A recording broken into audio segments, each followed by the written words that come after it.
Salam saudara. Sermon Today hari ini kita akan belajar dari Kitab Roma pasal yang ke-6. Kita akan membaca dari ayat yang pertama sampai ayat yang keempat. Lembaga Alkitab Indonesia memberi judul perikop ini Mati dan Bangkit dengan Kristus. Ayat yang pertama, jika demikian, apakah yang hendak kita katakan? Bolehkah kita bertekun dalam dosa supaya semakin bertambah kasih karunia itu? Sekali-kali tidak. Bukankah kita telah mati bagi dosa? Bagaimanakah kita masih dapat hidup di dalamnya? Atau tidak tahukah kamu bahwa kita semua yang telah dibaptis dalam Kristus telah dibaptis dalam kematiannya? Dengan demikian kita telah dikuburkan bersama-sama dengan Dia oleh baptisan dalam kematian, supaya sama seperti Kristus telah dibangkitkan dari antara orang mati oleh kemuliaan Bapa, demikian juga kita akan hidup dalam hidup yang baru. Saudara, bagian kitab Roma ini mau menjelaskan kepada kita sekalian latar belakang ketika kitab Roma ini ditulis oleh Rasul Paulus kepada jemaat di Roma. Kan ada terjadi dua belah pihak pendapat yang berbeda.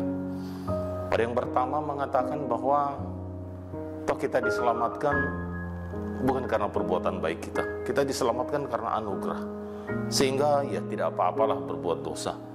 Toh nanti kita bisa datang minta ampun lagi kepada Tuhan. Sementara ada yang berkata, oh tidak bisa.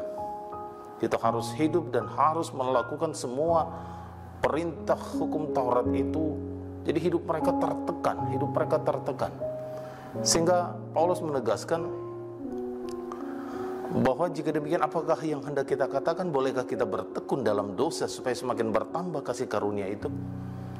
Saudara, orang-orang yang hidup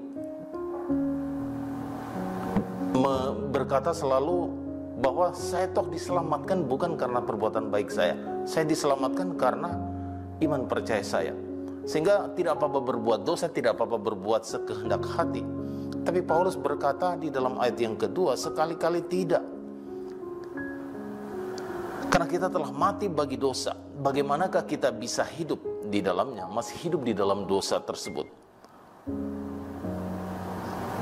Sehingga di dalam ayat yang keempat, Paulus kembali menegaskan dengan demikian kita telah dikuburkan bersama-sama dengan Dia oleh baptisan dalam kematian, supaya sama seperti Kristus telah dibangkitkan dari antara orang mati oleh kemuliaan Bapa, demikian juga kita akan hidup dalam hidup yang baru. Jadi Bapak Ibu Saudara yang terkasih di dalam Tuhan, orang hidup yang percaya kepada Kristus sebagai Tuhan dan Juru Selamatnya secara pribadi, maka dikatakan dia akan memiliki hidup yang baru. Hidup yang baru artinya hidup yang melakukan apa yang dikehendaki oleh Bapa di sorga, melakukan sesuai dengan apa yang Kristus sudah teladankan. Sehingga kita dikatakan di dalam Roma pasal 8, kita adalah anak-anak Allah. Seperti Kristus yang telah menjadi yang sulung, kita pun akan menjadi anak-anak Allah, meneladani seperti apa yang sudah Kristus lakukan. Sehingga Bapak Ibu Saudara yang terkasih di dalam Tuhan, orang yang hidup percaya kepada Yesus sebagai Tuhan dan Juru Selamatnya, dia akan hidup dalam hidup yang baru. Artinya dalam segala tindak tanduk perilakunya, Kristuslah yang menjadi teladannya. Di dalam cara berpikir dia, sikap dia, perkataan dia, ketika berhadapan dengan sebuah pergumulan, tantangan yang kita hadapi dalam kehidupan kita sehari-hari, kita harus bertanya, kalau Kristus berhadapan seperti ini, apakah yang dia lakukan? Sehingga cara berpikir seperti itu yang Paulus mau supaya kita yang hidup di dalam Kristus, yang kita yang sudah disempurnakan di dalam Kristus karena percaya kita kepada Kristus. Kristus yang sudah mati di atas kayu salib, ketika di atas kayu salib dia berkata sudah selesai, artinya cukup percaya kepada dia saja, maka kita akan memperoleh hidup yang kekal. Yohanes 3:16 dikatakan karena begitu besar kasih Allah akan dunia ini sehingga ia mengaruniakan anaknya yang tunggal, supaya setiap orang yang percaya kepada Kristus tidak binasa, melainkan beroleh hidup yang kekal. Kita percaya kepada Kristus, kita beriman kepada Kristus, kita peroleh hidup yang kekal. Kita dibaharui menjadi manusia yang baru. Menjadi manusia yang baru artinya Kristuslah yang menjadi patron, Kristuslah yang menjadi teladan kita untuk kita menjalani hari-hari kita. Selamat menjalani hari-hari bersama Kristus. Tuhan akan menolong memampukan kita supaya kita hidup sungguh-sungguh meneladani Kristus.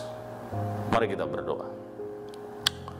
Bapa di dalam surga, terima kasih Tuhan, firman Tuhan hari ini kembali mengingatkan kami dan meneguhkan kami bahwa Tuhan menyelamatkan kami, memberikan anugerah keselamatan hidup kekal itu. Bahkan ketika kami masih berdosa, Tuhan mau memberikan anugerah keselamatan hidup kekal dan menyelamatkan kami. Ketika Tuhan menyelamatkan kami harus berubah, kami harus menjadi manusia yang baru. Karena itu Tuhan, tolonglah kami supaya di dalam sikap kami, perilaku kami, perkataan kami, pikiran kami, sungguh-sungguh kami meneladani Kristus saja yang sudah memberikan keteladanan di dalam kehidupan kami. Terima kasih Tuhan, Engkau mampukan setiap kami supaya kami hidup menjadi manusia-manusia yang baru. Orang melihat bahwa kami adalah orang-orang yang baru di dalam Kristus. Kami adalah orang-orang Kristen, orang-orang yang percaya kepada Engkau ya Tuhan Yesus. Kau memberkati setiap kami, memberkati jemaat-Mu. Demi nama Tuhan Yesus kami berdoa. Amin.